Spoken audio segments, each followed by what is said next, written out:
Baka nga dahil sa snap election na proposal, baka maka-evade pa ng accountability yung mga dapat panagutin. Huling nangyari ang snap elections noong panahon pa ng martial law.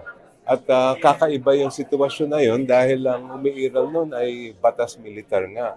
I don't think we see any similar situation at present. Walang kongresistang sumang-ayon sa panukalang snap elections ni Senator Alan Peter Cayetano sa gitna ng isyu ng kawalan ng tiwala sa pamahalaan. Gate ng mga kinatawa ng Akbayan Party List, walang legal na basehan sa batas ang mungkahing ito at maaari pa itong maging paraan para makaiwas sa pananagutan ang mga tiwaling opisyal. Ayon naman kay House Minority Leader Marcelino Libanan, tanging Constitutional Convention o Assembly lamang ang nakasaad sa konstitusyon at itong dapat gamitin upang maisulong ang tunay na reforma.